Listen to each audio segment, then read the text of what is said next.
Welcome, everyone. I can see people slowly starting to join us. We'll just give you a couple of minutes to join the webinar. And actually, while we're waiting, I'd love to hear where people are joining us from.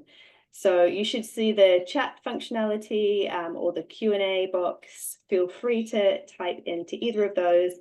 Let us know where you're joining the webinar from today.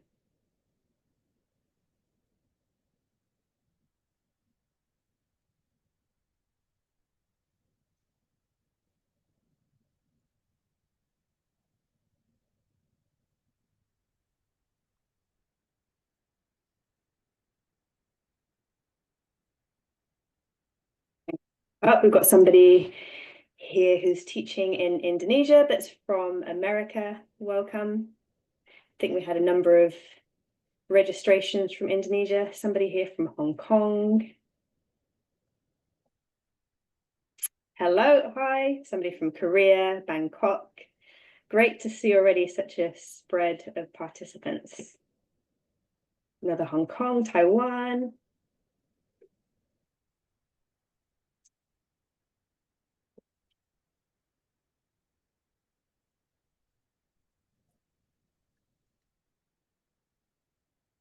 Myanmar, China. Okay, I think we've almost not had a repetition of a country yet, so that's really nice to see. No one from Vietnam. Oh, Philippines. Yeah, we've got a lot of people expected from the Philippines today, so welcome.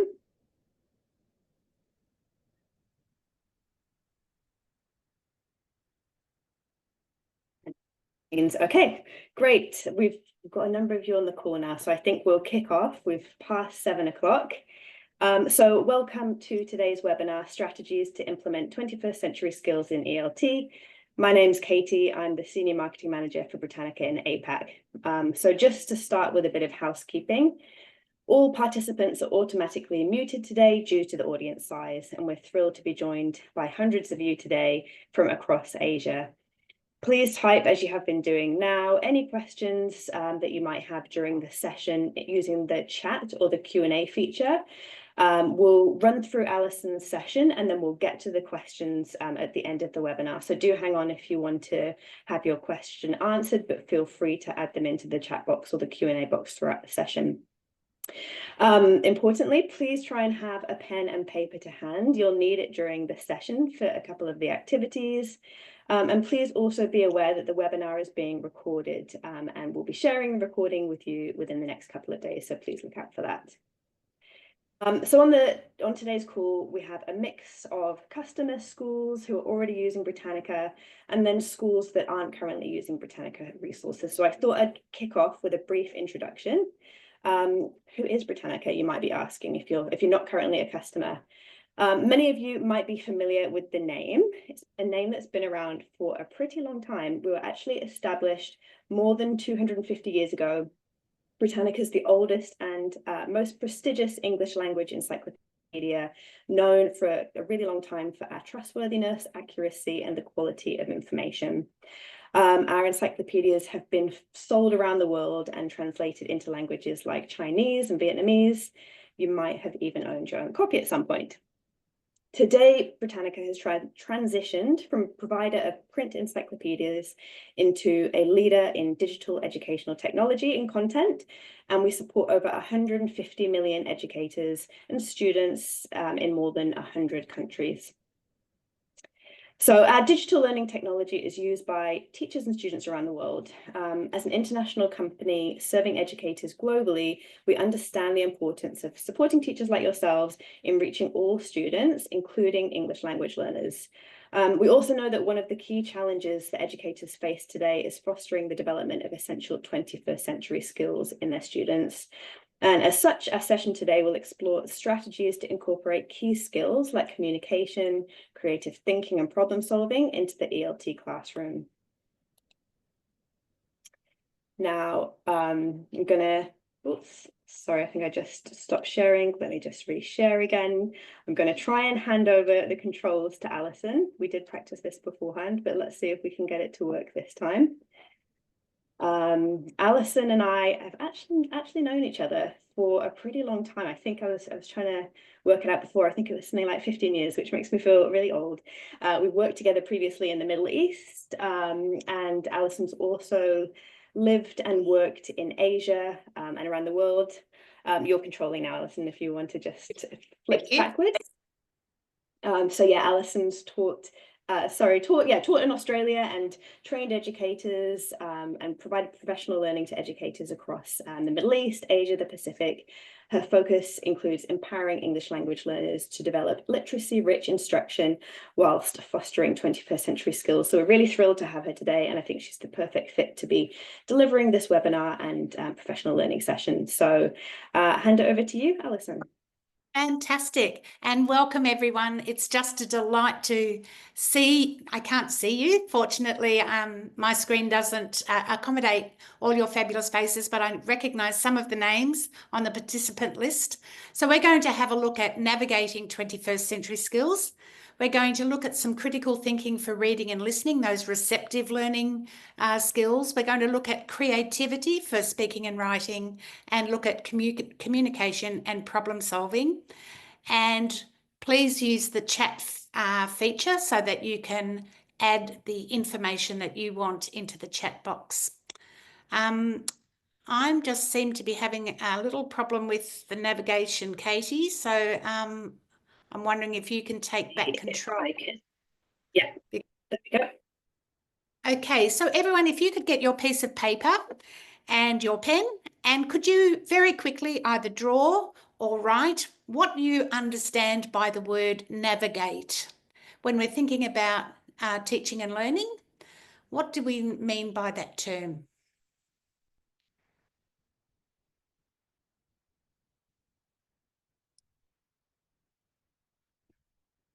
So in the past, in ELT teaching, navigate really wasn't something that we expected our young people to do.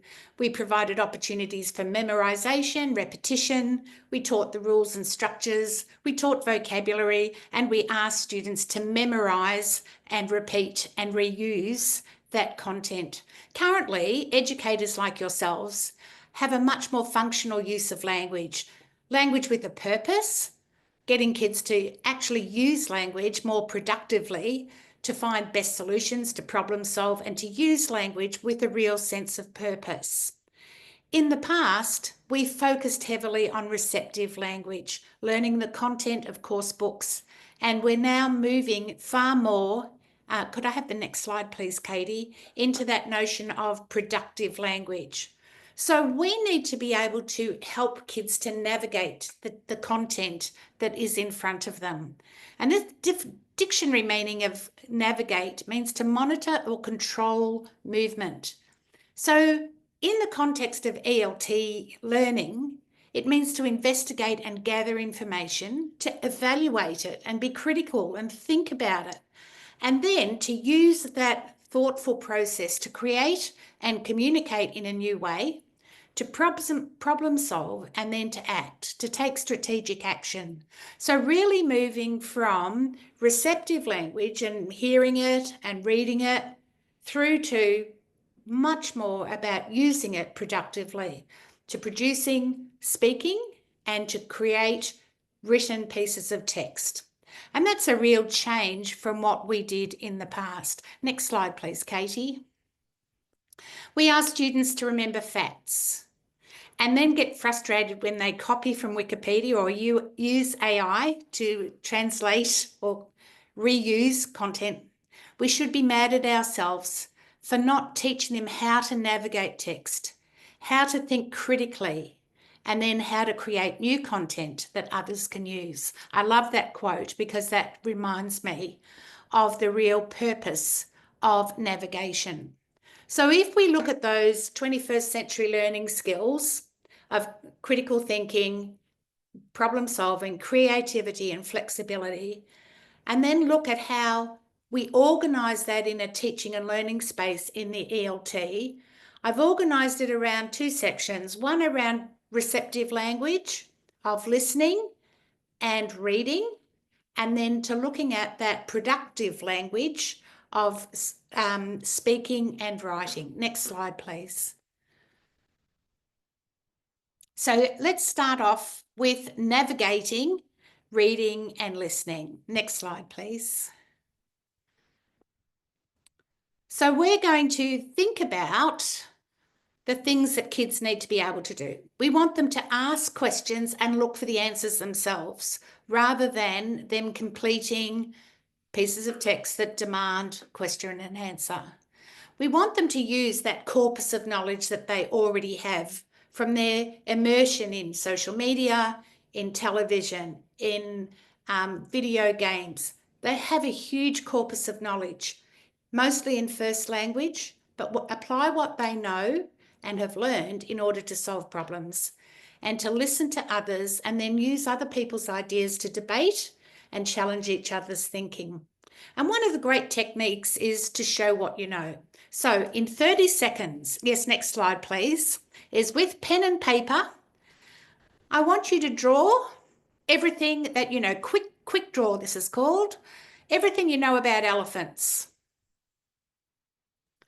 So hopefully some of you are drawing, some of you are writing labels. Next slide, please, Katie. You might have some labels, you might be describing some of the vocabulary that goes with elephants. You might have some facts. You might be able to make some connections between what you know and what others might know. And if you're in a classroom setting or working with children, you would then ask them to stop, put their pens down, and then you would ask them, next slide, please, to think about the vocabulary that they would expect to see if they were engaging with a piece of text. What knowledge would they need to engage with this piece of text? What prior experiences might they have had or seen or experienced? And what would they expect to see in the bit of text that they are about to engage in? So let's look at the next slide.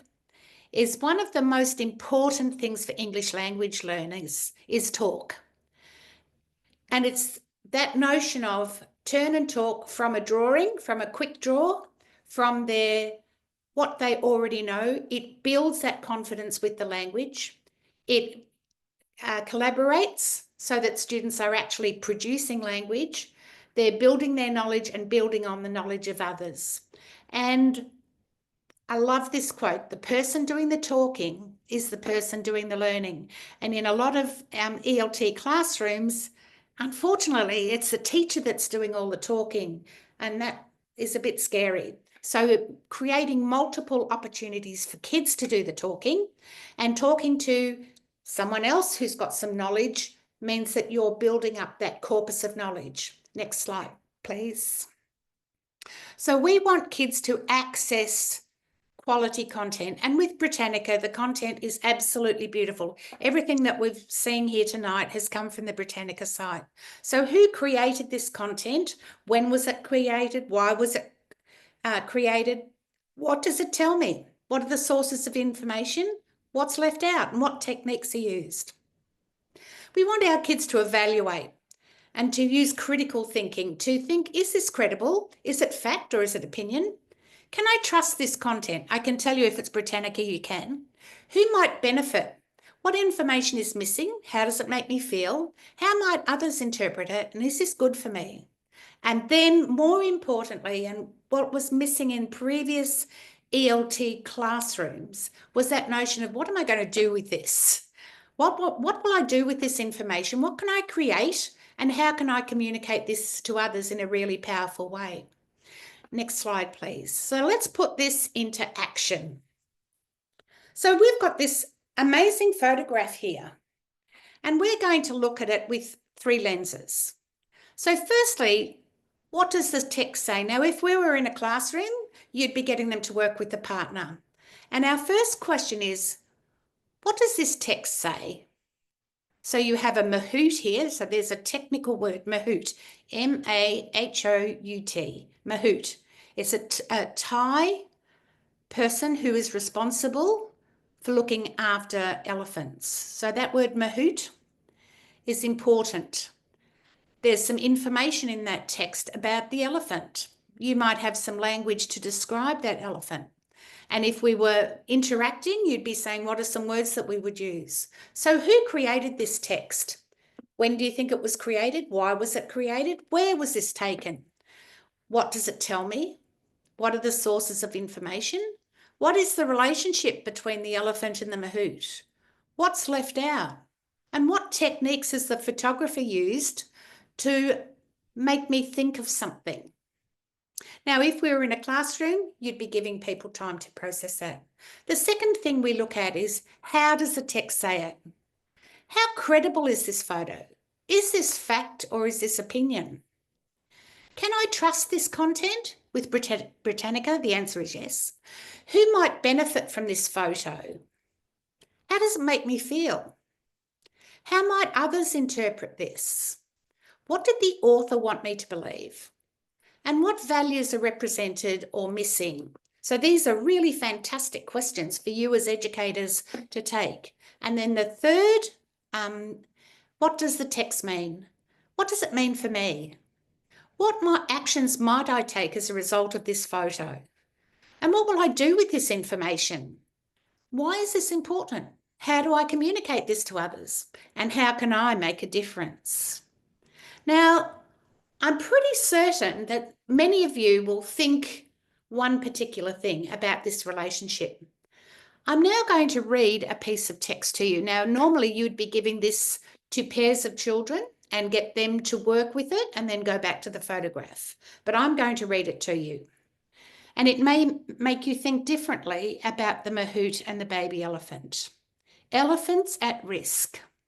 The treatment of elephants in tourist attractions across Asia raises serious ethical concerns. Baby elephants are often taken from their families in the wild, sometimes illegally, and even resulting in the death of protective mothers. After being captured, these elephants undergo harsh training using painful methods like bull hooks, which force them to obey their trainers through fear. This treatment can cause elephants to suffer from severe psychological problems, similar to PTSD in humans who have experienced trauma.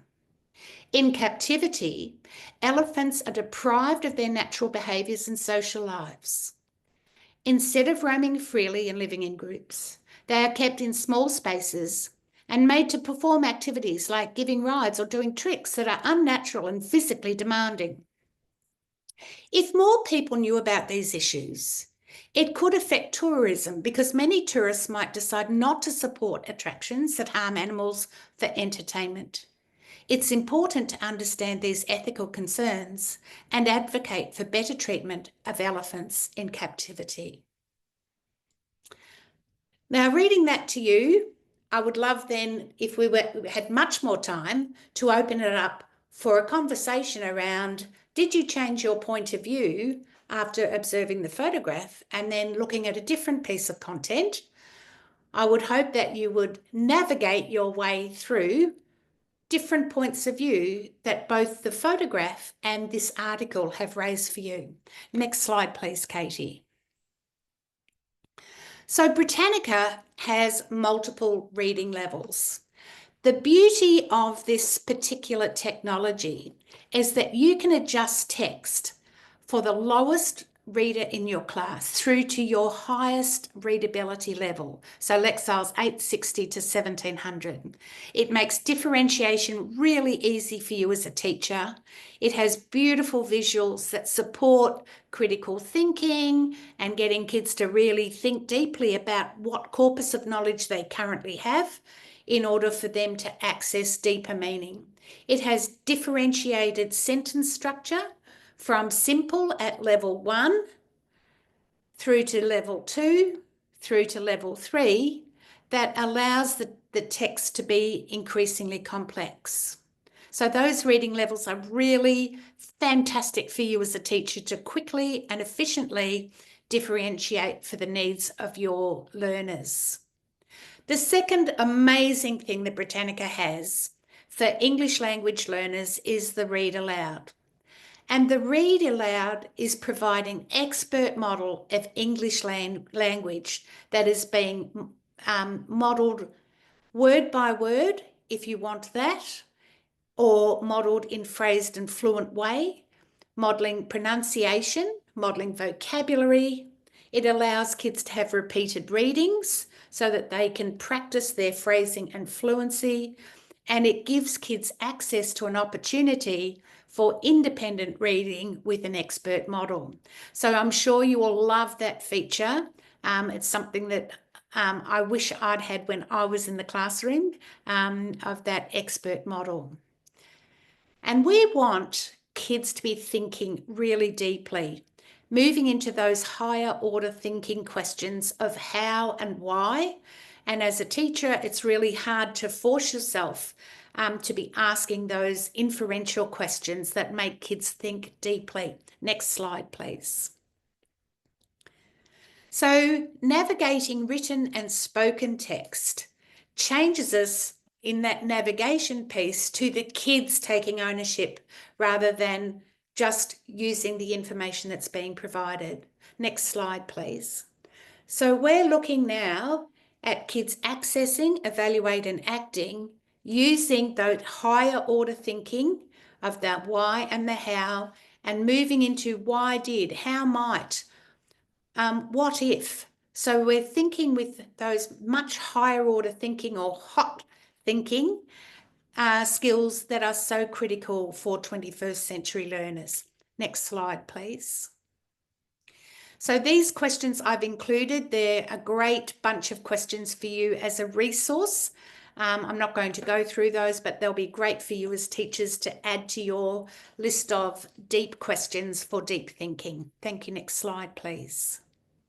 So we want our kids to navigate multiple texts. We want them to navigate images. We want them to use evidence. We want to ask questions of the author. We want them to research and get other viewpoints so that they can navigate their way through increasingly complex text. Next slide, please. And now we're going to look at the hardest part of ELT, which is the speaking, the production of English language through both the spoken word and the written word. And in order to do that, we want our kids to be creative. We want them to collaborate in order to be able to do that. Next slide, please. So we're going to think about getting kids to work with others to brainstorm multiple ideas, to use research, to debate ideas with others, and to identify possible solutions and which one's the best one. Thank you. Next slide, please. So if I was working with a group of students, I'd be putting up a beautiful image if I wanted them to use productive language, something like this, a technical photograph. And I might ask them to locate 5 objects at the top of the photo, at the middle of the photo, at the bottom of the photo. I might ask them to add to that 4 adjectives of colour, size, shape, texture, number and quality. I might get them to ask 3 higher order thinking questions. What might, how might, what if? I might ask them to find 2 vivid verbs and then write me 1 fantastic sentence that blows my brain, so that you're getting kids not just to consume but to produce. And again, these are lovely warm-up activities that gets kids to feel confident about creating exciting language and using language flexibly. Next slide, please. And we want kids to have accountable talk. And working with a partner is fantastic, but think, pair, square and share is a really powerful way to get kids to practice authentic use of English language and to build on the skills and learning of others in order to make richer language. Next slide, please. So again, the person doing the talking is the person doing the learning, and we want our learners to be talking more than we are. And that's a great challenge for all of us as educators. Next slide, please. So in the speaking and writing skills, there are 5 areas that we want kids to be able to do flexibly. Number 1 is to comment, number 2 is to describe, number 3 is to explain, number 4 is to discuss, and number 5 is to elaborate and create. So I'm going to talk about the first 4 to start with, about what skills our young learners need. Now, if we were on a long webinar, we would be taking each one of these and spending more time on those, but we're going to just touch on them briefly. And if you've got questions about those, we can look at that in the Q&A. So the next slide, please. So the language to comment is about facts and getting students to look at information that they can find on Encyclopedia Britannica that tell us about who, when, where and what.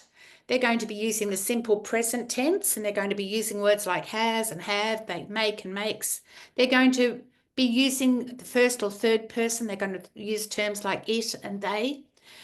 Mostly going to be using technical language and stating facts. And again, a lot of our students are very comfortable using this kind of language. Next slide, please. The second, and it's the most common, is the language to describe. We use it all the time. And it's about identifying specific details about facts, describing features and forms, and it actually fits into every text type that you write or use to speak, is that you will be using description. It's usually in the simple present tense. We use those pronouns of it and they.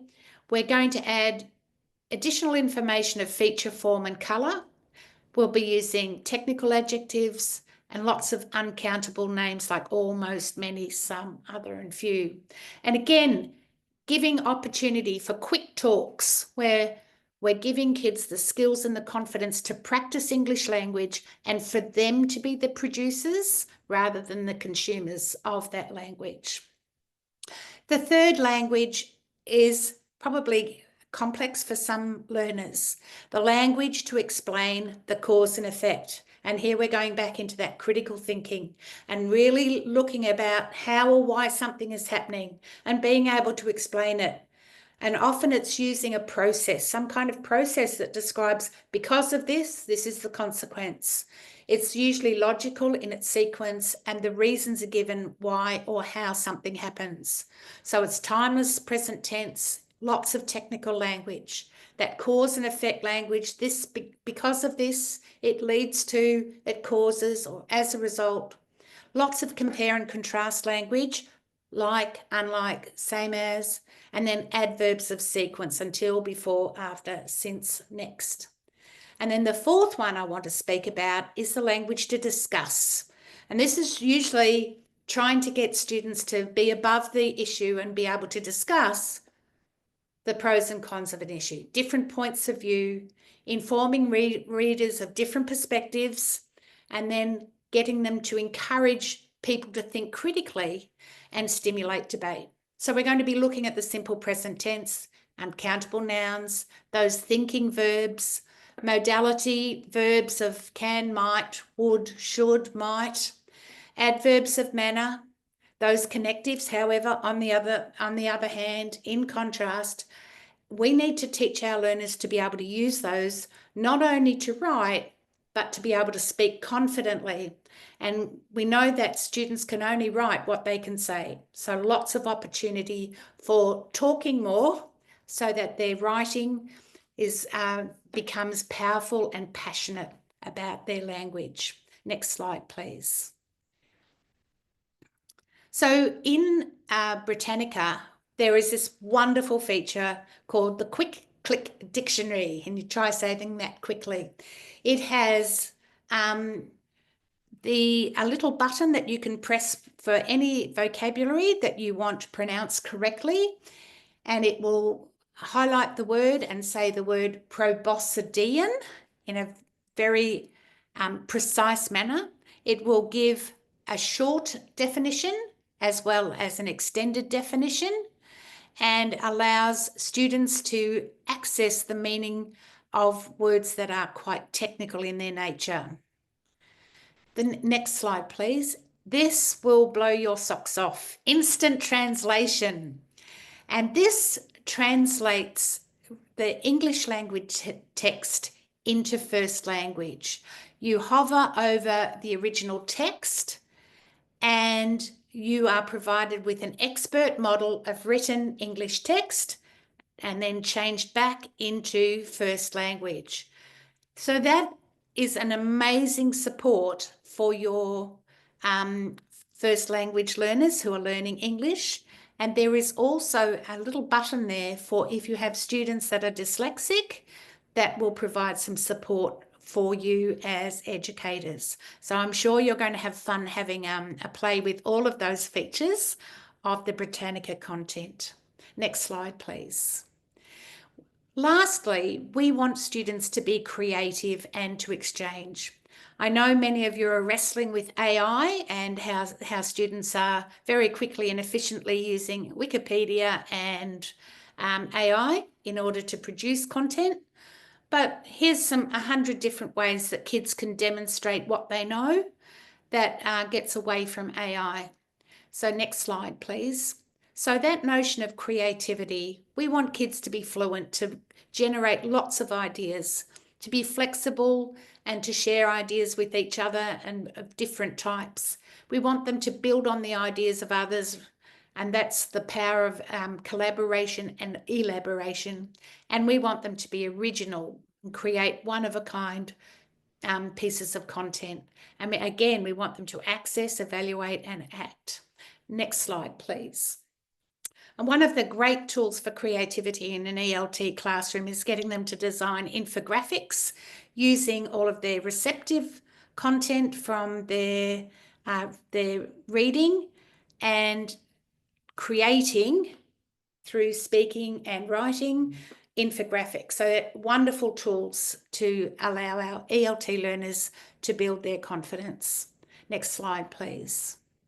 So again, we're wanting our kids to access, evaluate, and act in order to navigate quality content. Next slide, please. So we're looking at asking our students to navigate text, and we want them to navigate quality content. We want them to use expert English language models that will help them to know how to think and how to create. We don't want them just to consume information, but we want them to collaborate, to create new content. And we want them to create new ways of sharing information through speaking and writing innovative text. And I'm sure Britannica's tools will help you as educators to make the very best opportunity of that wonderful content.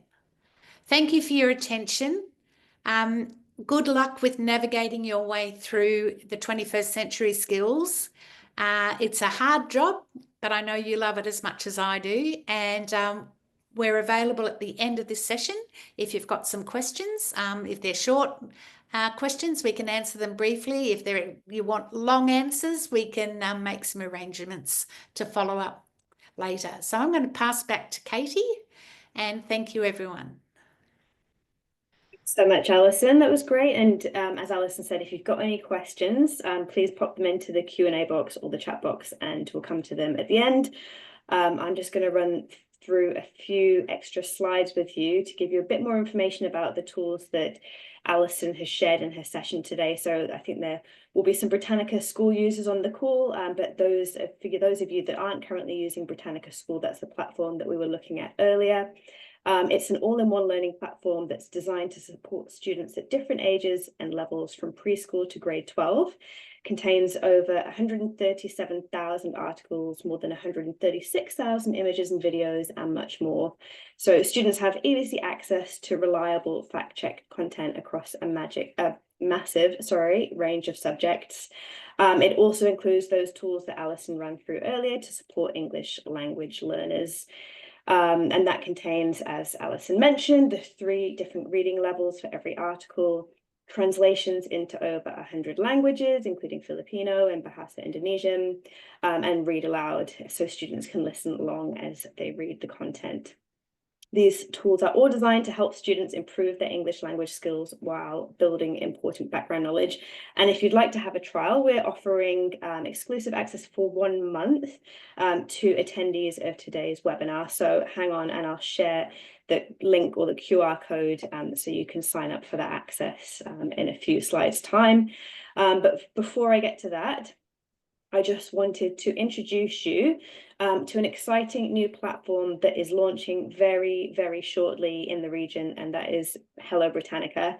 So Hello Britannica is crafted with Britannica's commitment to quality. It helps students build real-world English language skills with personalized practice aligned to the CEFR. Through fun interactive activities, Hello Britannica helps learners strengthen key language skills across the core language pillars: reading, writing, speaking, listening. It contains, I think, over 40,000 questions. I've been actually trying them out myself. It's really great for helping students to practice and develop authentic speaking practice and speaking skills. So a really nice compliment, I think, to Britannica School, which we shared today. There's a mobile app available, so you can either use it on a desktop or students can take it home and practice on their phones, and is also available with offline access. So again, towards the end of the slide deck, coming closer now, I'll share a link and you can request or get on the waiting list for trial access, which will open up within a couple of weeks, as brand new and just launching this month. So here we go. Here's the QR code that I mentioned. It will take you to a form. So if you fill in this form, we will be in touch within the next couple of days with your access details for that month's free access to Britannica School. And then once Hello Britannica trial access opens up, we'll share that with you too.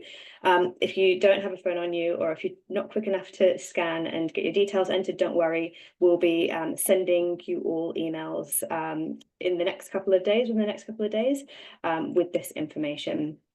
And then lastly, another QR code and another list, but I wanted to mention it because if you found the session today useful, and if you'd like more content like this and more professional learning opportunities, Britannica is actually soon to be launching a brand new professional learning platform coming very soon. It's going to be filled with digital content which you can either consume live or on demand. We'll be starting off with a massive kind of portfolio of micro courses and then building out to longer length courses over time. But we'd love to be able to share more with you if you want more content like the session that was shared today. So if you'd like to join the waitlist to receive more information as it becomes available, like the name, I know the name, but it's a secret. So if you want to be one of the first to find out and maybe get testing as well, then please scan the QR code. Again, we'll send you the link as well after the session so you can sign up. And I think that is it. So I'm just looking to see if there are any questions. Do I need to sign in to Britannica School in order to use it? Yes, so your institution would purchase a subscription, and with that your school would be given access either through your LMS. There are a variety of ways to access the solution, but first you'd need to organize that subscription for the school. But as I said, enter your details if you haven't already. We'll send you the link so you can do that, and then we're happy to share trial access so you can just get hands-on and have a play around with some of the tools and the articles that we shared today. How much would Britannica School cost? That depends on the school size, number of students, and a number of different factors. So we can, if you respond to the email that we send to you, probably coming tomorrow or the day after, then we'll be able to share more information based on your requirements. Is Lao one of the languages available for translation? Stephen, there are more than 100 languages available for translation, so I am 99% sure it is, but I can definitely check that for you, or if you want to request access, then we can share that and you can have a test of it yourself. I don't want to say yes, just in case it's for some reason one of the languages that isn't available, but I'm pretty sure that it is. Will we receive the slides? We won't be sharing the slides, but we'll be sharing the recording of the sessions. So look out for that within your inbox within the next couple of days. Yes, your school would need a subscription in order to use it. But like I said, if you want to have free trial access for a month, then we're pleased to offer that to attendees after today. Here's one, Alison, maybe you can help with, because you're not an expert in the way that you are. How can we leverage Britannica materials and real-world context to help students develop things like communication skills, critical thinking skills? So I guess we rushed through a lot of those activities today, but if you were to take each one of those activities and spend time getting kids to produce language, so instead of just skipping over the slide as we did, and then getting them to talk to each other. So think, pair, square, share means that they've had 4 opportunities to communicate and use language in order to explain their idea, explain their thinking. So if we take that activity with the photo, and hopefully you changed your perspective after reading the article, those are the activities that you can use: drawing, thinking, talking, creating, making something, being able to use language powerfully, and then using the resources that Britannica has created, and then adjusting your text. So, for example, the reading levels adjuster that can differentiate. So you might have kids working in a group of 4. You've got couple of different reading levels in there. You can get them to access different pieces of text. And if you noticed in the example on the slide, they all give slightly different information with different complexity of English language. So for the students that need the lower Lexile levels, it was written in a much simpler way with simpler sentences. The content was still robust, but it was written in a much more accessible format. So it's really important that you provide that opportunity for learners to be able to use that language and to be able to build on it, build on the language of others. And it means that kids become more competent rather than just repeating something that's in a course book, is that they're using it because it's authentic. Somebody just asked, Deanne just asked for the QR code again for the professional learning platform. So that's up. Hopefully you've had a chance to scan that. We've had a lot of questions about a certificate of participation. Yes, we'll share that with you within the next couple of days. So if you attended the session today, you'll receive that within the next couple of days to your email inbox. And I think that's it for questions, unless there are any last ones trickling in. No, I think that's it. So actually, almost perfectly on time, actually giving people about 3 minutes back, which, who doesn't need more time?